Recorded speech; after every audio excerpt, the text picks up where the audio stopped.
Today, our guest on the Magic for Life podcast is John Parks. John is the VP of Marketing at Clickfunnels and a master at driving web traffic. For more than 10 years now, John has been a coach and a stage presenter to tens of thousands of marketers looking to dramatically increase their traffic, conversions, and sales online. Having spent millions in ads and generated tens of millions, he knows his way around ad campaigns like the back of his hand. Whether it's optimizing things on the campaign or ad creative level, John is the man with the skills, strategy, and expertise to create world-class results. Let's cue the intro and jump right in. I've spent the last 20 years studying, teaching, and coaching people to find their greatness and take their lives to the next level. Along the way, it's become evident that emotions are at the root of everybody's successes and failures. Worry and fear are the enemies, and it's time to forge the armor and earn the tools to overcome the two things that could single-handedly destroy your future. Hi, my name is Michael Johnson, and I'm a life coach, a peak performance trainer, and I'm the emotions guy. It's time to take back control of how you feel, control of how you act, and control of how you experience life. It's time to become a lifer, a new breed of overachiever focused on living every minute to its fullest. We are responsible for how we feel, and no one and no thing can make us feel anything. Emotional mastery is our journey, and emotional education and intelligence is the key. We are lifers, and this is Magic for Life. What's up, lifers? Michael Johnson here with Magic for Life podcast. I'm excited you joined me today because we have a very special guest, John Parks. Thank you for joining me. I appreciate you being here. Hey, I'm happy to be here. Thanks for having me. Absolutely. It is a pleasure. And it's always so fun to meet when our paths have kind of didn't cross, but they kind of did way early on with our experience back in our dancing days. I know, like of all things, right? Ballroom dance. You never, you don't know who you're going to cross in the entrepreneurial world. I know, it's crazy, but it's been a lot of fun. And you have a crazy backstory, I'm sure, because you've been at this entrepreneurial thing and marketing and all this stuff for a long time. So how to get started? It was kind of crazy. So, I'm going to start way back. Okay. There I was, 10 years old, I didn't sell lemonade. I sold shaved ice on the corner of the street because it sold better than lemonade did. Right. And we had upsells. Buy some shaved ice and buy a bigger one and get a candy bar with it. Like we were going all crazy, and we would make good money. Like me and a few of my brothers, we would, I'm one of four boys, no girls in the house. That mama. So she had all of us boys and all of us entrepreneurial, and all of us wanted to sell stuff. And so whether it was door-to-door sales or selling shaved ice on the corner, we'd come home on a good Saturday, $20 each of us in our pocket, which is great for a 10-year-old, right? Anyway, so always been entrepreneurial. I remember reading real estate investing books at age 14 and getting into that in college. So I was attending college, but transacting real estate on the side. Anyway, kind of fast forward a little bit.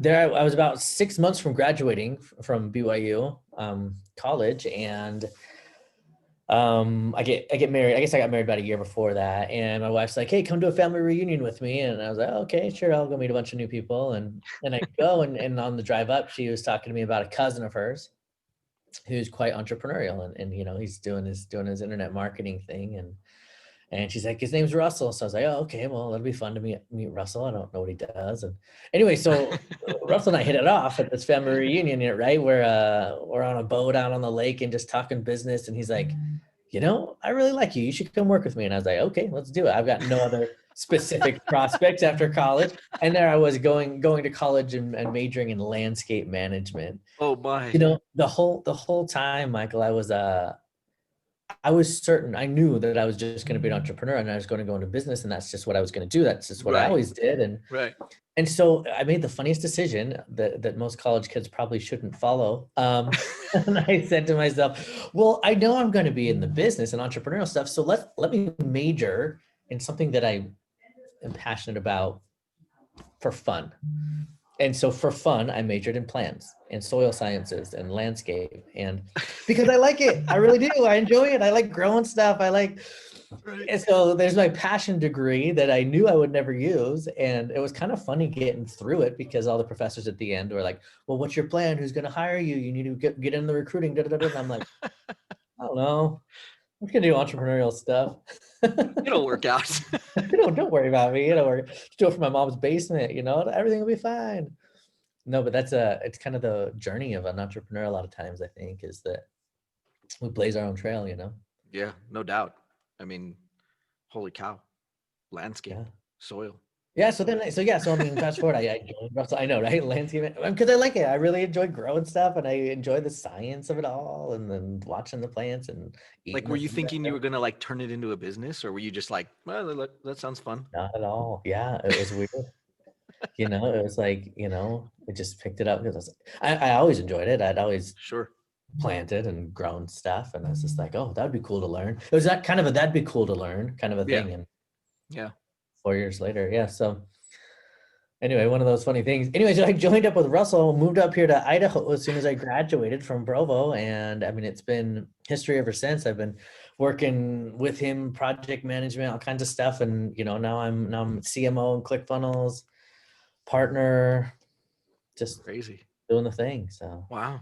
And so you were like way pre ClickFunnels, man. You've been around in the mix forever. I mean, just yeah, I was so with Russell 5 years before Clickfunnels came out. yeah.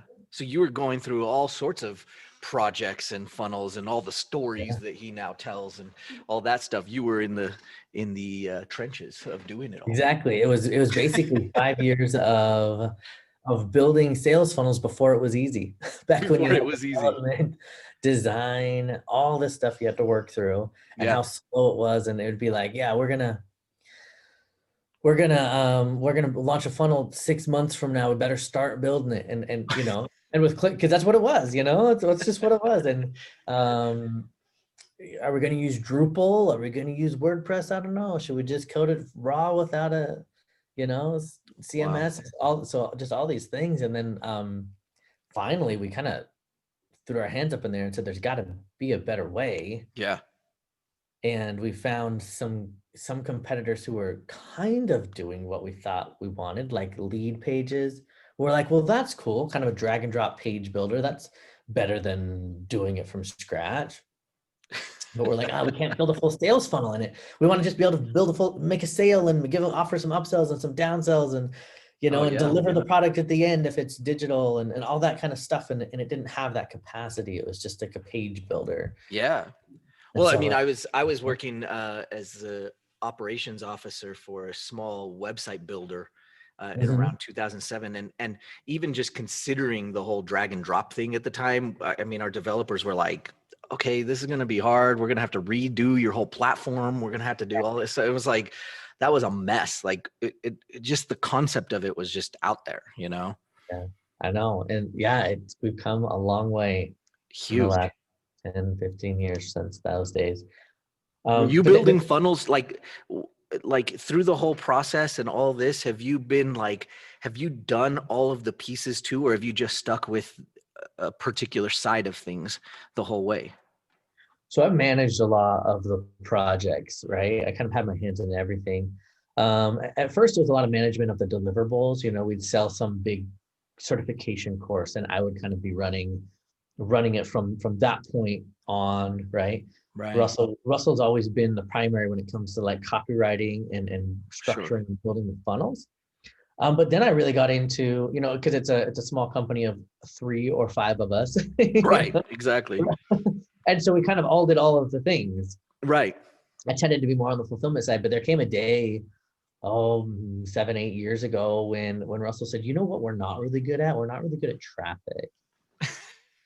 Like we build good sales funnels and stuff, and we get JVs and affiliates to promote them and stuff, and we have our own list. But at that point, like we're kind of just like, oh, well, I guess that offer ran its course. Now let's make a new one, right? Because the runway's gone, right? Because we didn't do advertising, we didn't know about it. We did bought some solo ads, which is when you buy an email that you can send out to a list. But past that, we didn't have any paid advertising experience, and so he's like, who wants to take that baton? And I was like, I'll do it. out of the blue, I started learning how to buy Facebook ads, and and Wow. yeah, and that's been my primary function in ClickFunnels for over the years, has been that the media buying. Wow. You're an OG when it comes to the Facebook stuff, huh? I know, back when, I'll tell you a funny story. Your listeners probably like this. Back when it was easy to advertise, right? Because it's funny when, Yeah. when platforms come out initially, it's always a little simpler and a Right. lot lower hanging fruit, and then it gets more and more competitive and tighter and stuff. There's a point where we were selling a supplement which helped with people's neuropathy. You don't usually get neuropathy until you're more advanced age, and often when you have diabetes and things like that. So it's this more advanced age group and stuff like that. So there we were thinking, well, what would be a good visual to represent this? And I thought to myself, lots of times old people like to walk in the park and look at ducks. And so the ad was a mallard duck with a coupon looking border around it, with a cool headline, something that brought ducks into, like, don't you wish you could just walk around without all the pain, kind of a thing, right? Yeah. And that was the ad, and it was highly effective. You can't do that anymore. You can't put up a picture of a mallard duck and think that it's going to win. It's just not going to win. But you could back then, that's what advertising was like 10 years ago on the internet. The good old days. Yeah. And Russell had a genius idea. He's like, take the duck. It's facing away from the call to action button. Turn it, flip it so it's facing towards the call to action button, and I bet it'll increase conversion. Lo and behold, 20% lift in conversion. Wow. Oh, the Good times. the life of advertising. I know, it's pretty fun stuff. Wow. That's crazy. I mean, what a journey, and then to go through the whole rise of ClickFunnels, that has to have been quite a journey for you. At first, when we created it, we were so frustrated at how slow and difficult it was to make and launch a new offer. And Russell's an idea guy. He's always got a new one. He's always got 10 new ones in his head. Yeah. It's always the slowness is always building it out. It's not Yeah. getting a new idea. I mean, with Sure. me, it might be getting a new idea. I'm not so much of an idea launcher as him. I'm more of an implementer. So anyway, he's got a million ideas. And so that was always the frustration, and the bottleneck was how slow it takes to get a sales funnel out. So we built ClickFunnels as a way to get those ideas to market fast. We're like, how can we just have a thing that will build the sales funnel, just drag, drop, build it, and so we can just go to market. So we created it kind of for ourselves out of frustration. Sure. And then we launched it to the market, and nobody cared. No one cared. For the first 6 months, we're like, oh, well, at least we built it for us. We like it. No one else really wants to buy it. And it wasn't until we figured out how to sell it. And it's such an interesting thing how it's the nuance of the messaging, And at first it was like, cool software that builds your sales funnel, and it just didn't take off. And then finally Russell figured out just the right messaging, because he's the copywriting genius. And when he got it right and he started selling it initially through webinars, then it exploded. Yeah. How hard or easy has it been to go through that growth explosion from your side of things, from having to deal with all the media buying and all of the ads and dealing with the ups and downs of that? Like, what's been your experience? So we always get the other side, what's your side of it? Oh man, roller coaster for sure. So I always tell my wife, I was like, the day I come home and and say that I didn't learn anything new, or there wasn't any, anything that any new trails to blaze, is the day that I walk away, right? Because I'm fascinated by the growth and the learning opportunity that I've been on in such a meteoric, journey of skyrocketing bootstrap business, having to learn it all and do it all and everything like that. It's been an amazing experience for me personally, for just the growth. I think back like 10, 12 years ago. I mean, sure, I was productive and all, but I didn't know anything. I never had an employee under me. I never anything like that. And every day I wake up and I'm always on the cutting edge of what I know. It's always, Rachel Peterson said it well once at one of her events, and I'm just paraphrasing. I don't remember exactly the way she said it, but the concept of personal growth and comfort zones, right? It's easy to stay in your comfort zone because that's the stuff you know how to do, and it's easy to stay there. But as soon as you step to the edge or a little bit outside of your comfort zone, things are hard. They're new to you, and it's hard to do them. But the longer you stay in that zone, the more it becomes part of your comfort zone. So now your zone's expanded, right? So you went from small to medium, and you've expanded that comfort zone. Well, now guess what? You've got a lot more range. You can do all of those things now comfortably. And then you step a little bit out more outside, and then it's painful and you got to stay there for a while, but then that becomes your comfort zone. And all of a sudden your comfort zone is increasing. And it's amazing as humans that we can do that we can continually expand it. I don't think chickens do that very well. They kind of have this little niche there, and but as humans, we have this ability to expand our comfort zone indefinitely. I think Ralph Waldo Emerson said it great. He says that which we persist in doing becomes easier for us to do. Not that the nature of the thing has changed, but that our power to do it has increased. Yeah. And I love that quote, and I teach it to my kids, because just the concept that everything's hard at first for you, and then you figure it out, and then, or maybe you don't figure it out, but maybe you get better at it, and better. And pretty soon what was hard is now easy. The nature of it hasn't changed. You just have the power now to do it. Crazy. So do you feel like it was those struggles then that really kept like fueling what was the progress that you guys were seeing? Oh, absolutely. Yeah. And our ability to, let's see. So there's always roadblocks, right? You're always on a journey, and there's always a barrier in your way. It just is. That's just life. And that's just the way journeys are. And it's easy to say, oh, looks like this road's blocked. Got to turn around and go another way, or stop the journey, right? Our success, I would attribute so much to our ability to figure out how to get through or over or under or around the barrier. I'll give you an example right now. Right now, we're launching a new webinar with a new landing page. Right. And it's not the registrations aren't coming in at the rate we want, right? The percentage of registration conversions. And here we are, really good at what we do, and this nut's not cracking, and we don't know why. And so we try a new iteration and a new version and a new thing and a new angle, and well, maybe it's this, or maybe it's that, or maybe the opt-in's too complicated, or maybe the headline's not right, or maybe the design just isn't giving the right vibe, or maybe the traffic that's coming to it is just poor traffic and they're not opting in. So like, we hit a barrier, and just the ability to just like hammer on that until it's gone or goes away, or we get around it. That's what I'd attribute so much of our success to. Like you said, it's those challenges and how you approach them. Yeah. And the interesting thing is, like, you look at it at that high compared to the low level, at maybe a starter entrepreneur would be looking at it going, well, I don't even have money to do an iteration on an ad. And Yeah. it's just different levels, same problem. And the problem is just as big depending on where you're at, but Yes. how did you guys deal with it back in the day when there wasn't, like, I mean, clearly you have an ad budget that you can go, okay, let's try these 10 different iterations. Let's play with that. But how did you do it when you didn't have that huge ad budget, and when you were, but it was just as important, just as big when it was small? Yeah. It's a fantastic question.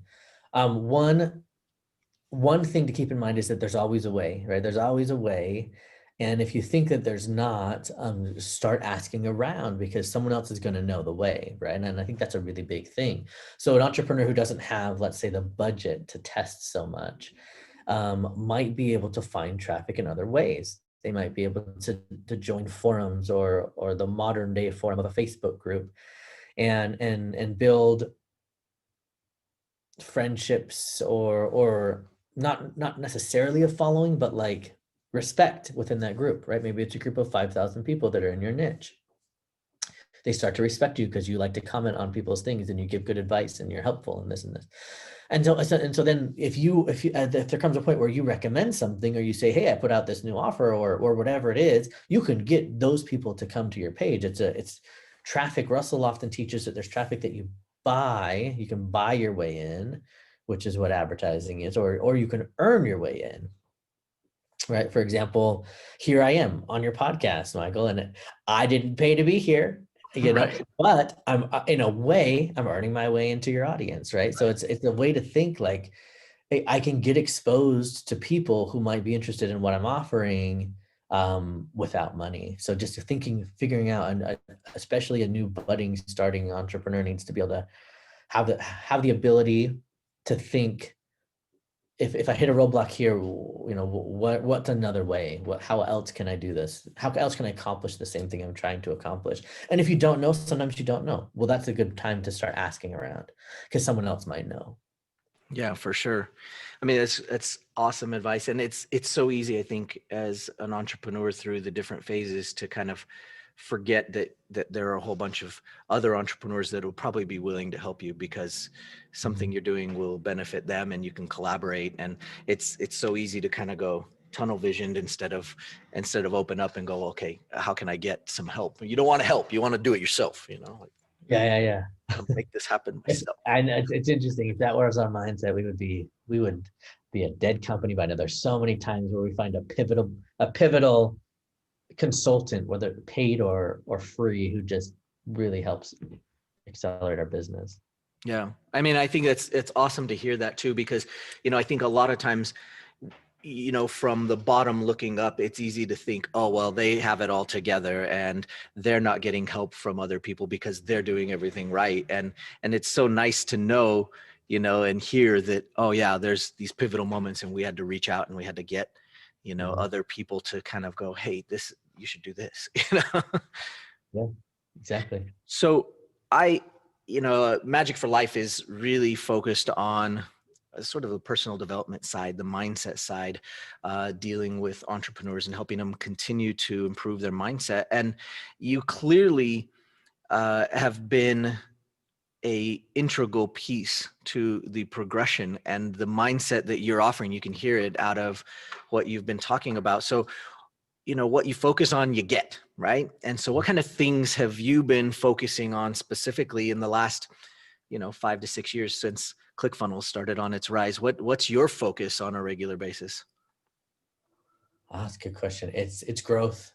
And we noticed that in the company, that the numbers that we have, a very similar saying, is that the numbers you pay attention to grow, right? And so as a company, we pay attention to very specific, they improve, right? Whether they go up or down. If you want them to go down because it's a bad number, then they go down. But if you're not looking at it and you're not measuring it, then it just stays. But if you can measure it and look at it and look it in the face, then pay attention to it, then that's when it improves, right?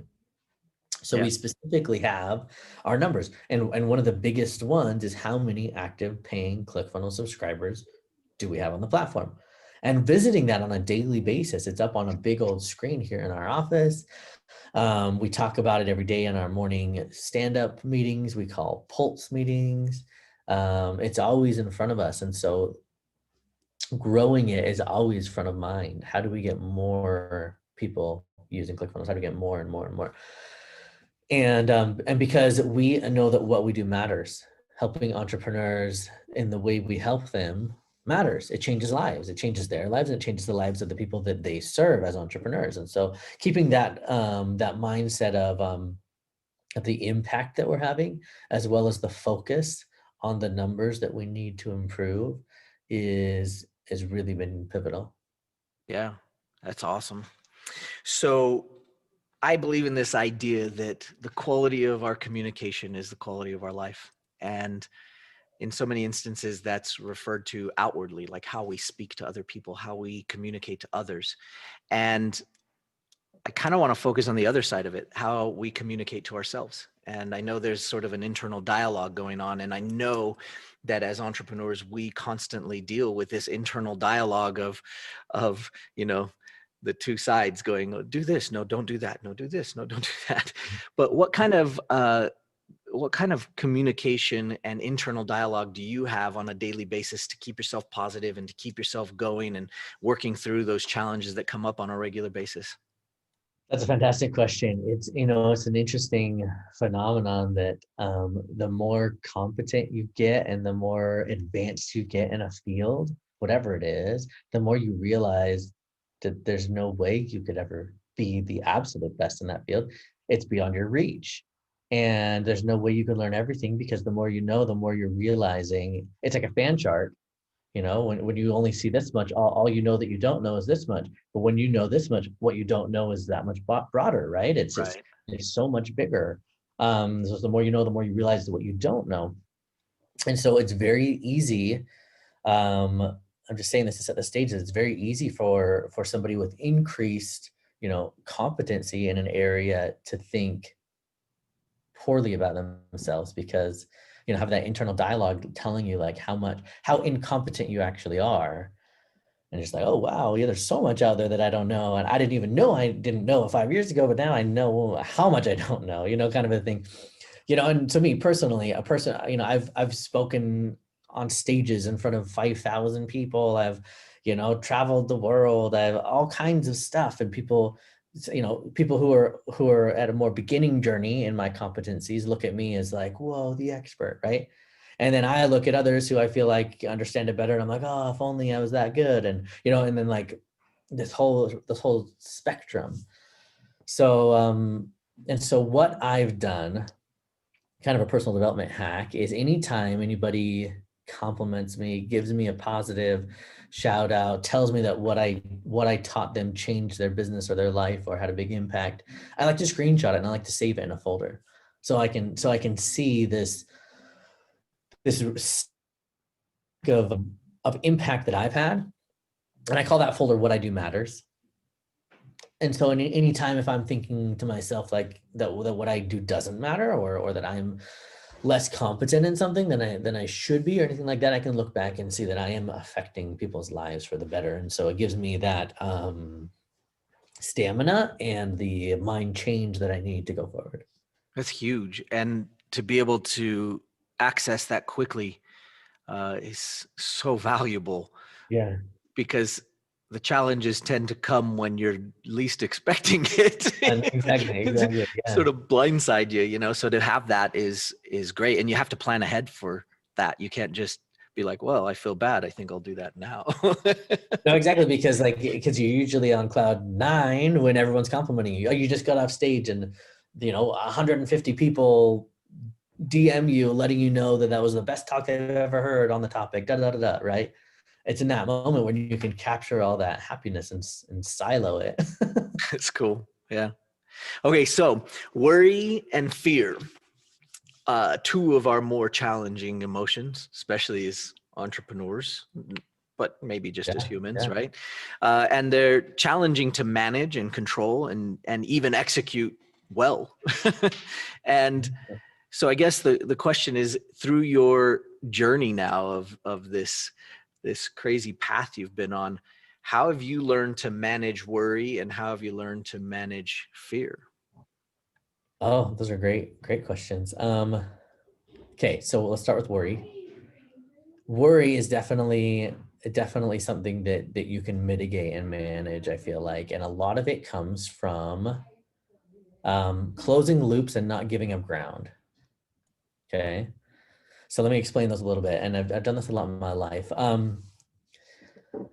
We open, I'm just going to use the phrase loops, and hopefully my analogies will start to explain what that means.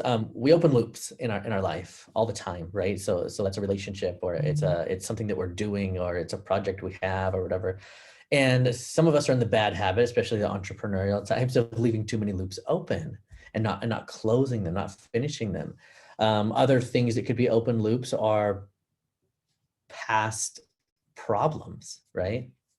Maybe you had a bad relationship. Maybe you got mad at somebody. Maybe there's somebody in your family you need to forgive because there's bad blood there right now. Maybe, and there's things like that, right? So to close off as many of those loops as you can and to keep things tidy in your life helps a ton with worry.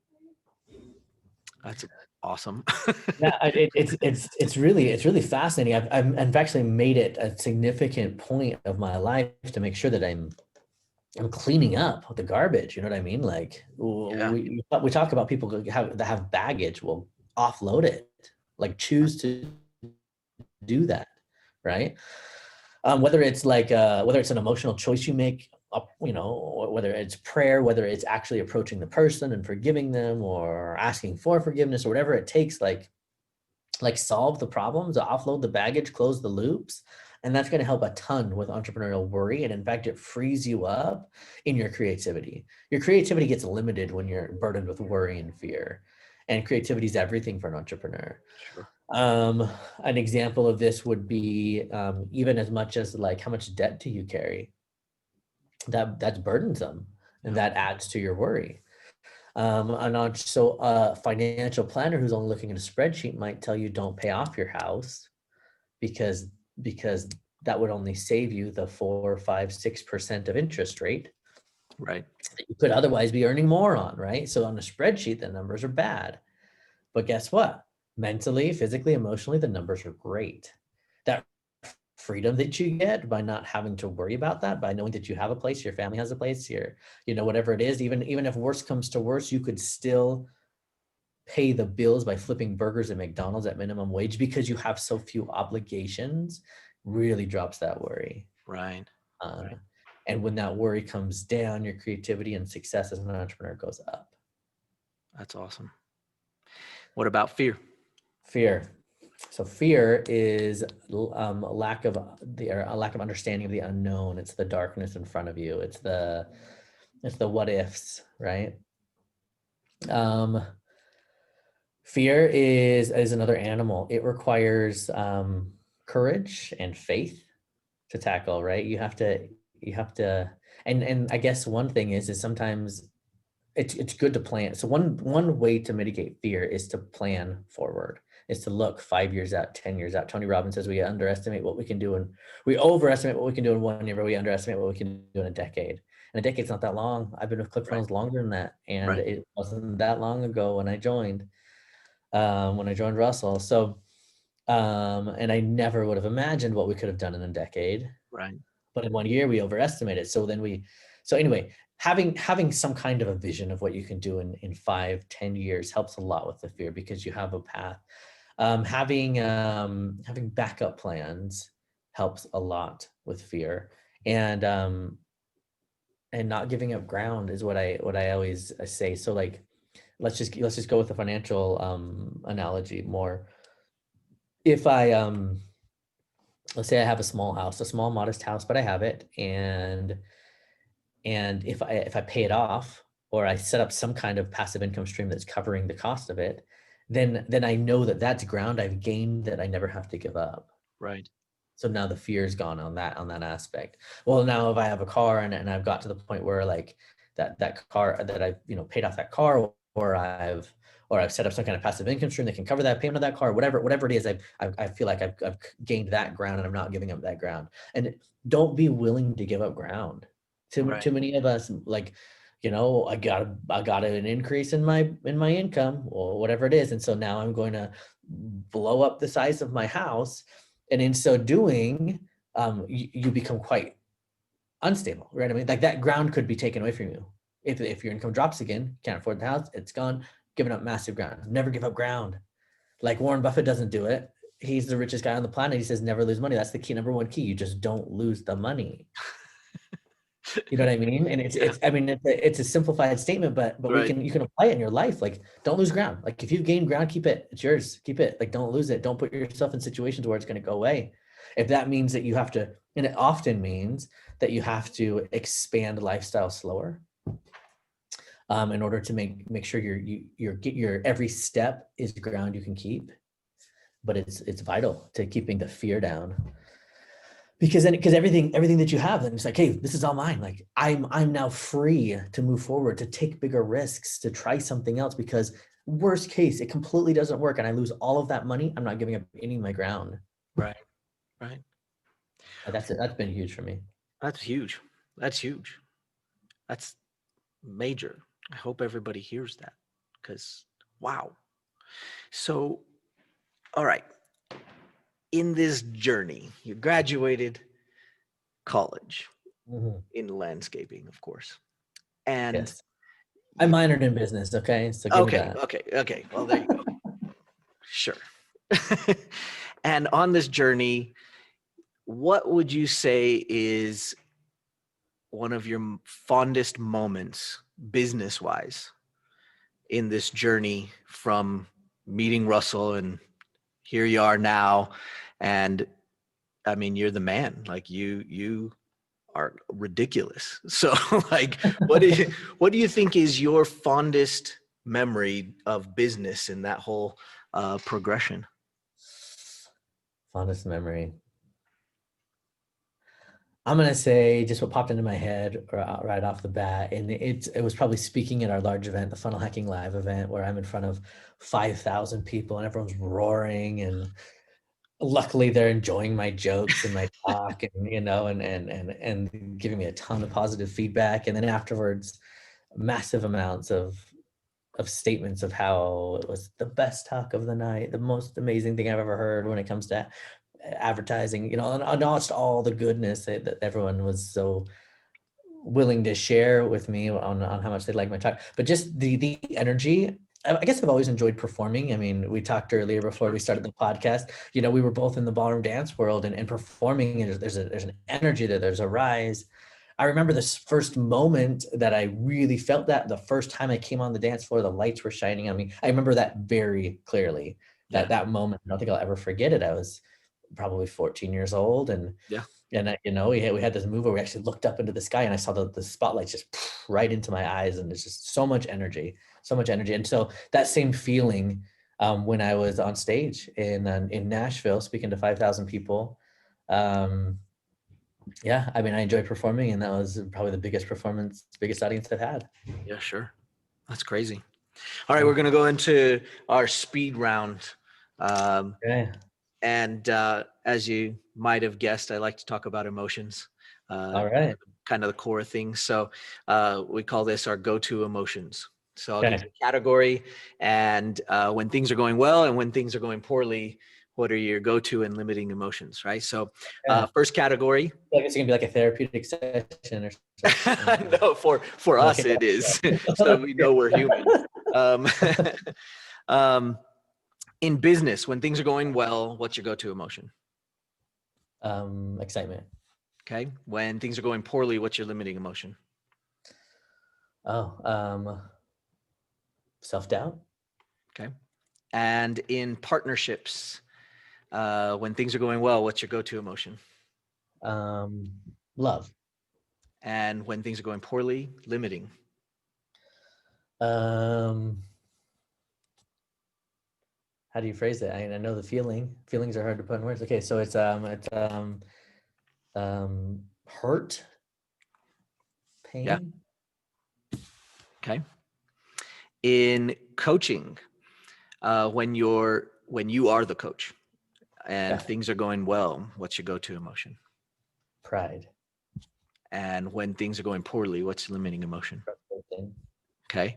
And when you are being coached and you're the one in the hot seat, and things are going well, what's your go-to emotion?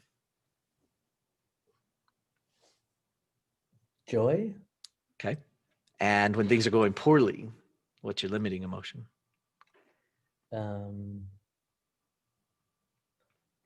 Probably back to self-doubt. Okay. And relationships, when things are going well, what's your go-to emotion? Comfort. Okay. And when things are going poorly, what's the limiting? The opposite, discomfort. Okay. And kids, how many kids do you have? 5.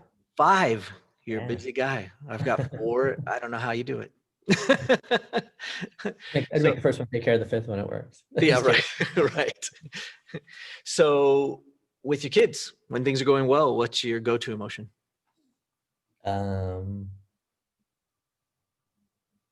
Enjoyment.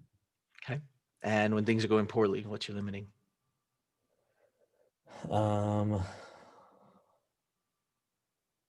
Probably anger. Cool. All right. That's the end of the. There's a lot of introspection there. That was. Yeah.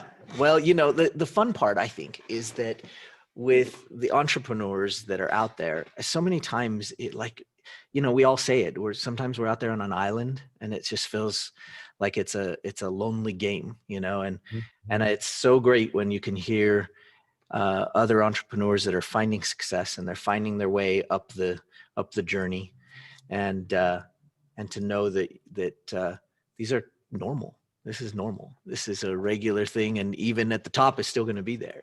These feelings and emotions are still part of the game, no matter what. So It's true. So you got a lot of things going. You guys, it amazes me what you put out. I mean, it's really, truly phenomenal to watch what you guys are producing and putting together and what's coming out. But what kind of stuff is going on that you'd like to share with our audience and tell them about and let them know that's going on, and what can we do to get them back your way? Obviously, we can send them to your Facebook. They should go follow you and Yeah, follow me on Facebook or on Instagram, John Parks, and okay. yeah, you'll see me there. I think my Instagram handle is John O Parks. Okay. So I think the coolest thing that we're doing right now, if you really want to kind of see how we're growing ClickFunnels, is go to funnelhackingsecrets.com. We have a webinar that we put together that's really well produced, that lasts 60, maybe 90 minutes. I mean, enjoy the webinar for the beauty of the marketing of it. Like get in there and watch it and see how we're doing it and how we're positioning things and what we're saying and why we're saying it. I think that that would be huge for your audience to glean from and see how they could potentially put together something like that for their own business and their own efforts. Absolutely. Well, we'll put those links underneath and make sure that everybody can find their way easily to it, and to you. And I really, really appreciate, I know you're super busy, and I really appreciate you taking the time to come and talk with us and share with us your journey and your experience. It's been a pleasure talking to you, and I look forward to doing it again in the future. Hey, thanks. It's been fun. Appreciate it. Absolutely. Thanks so much. Talk soon.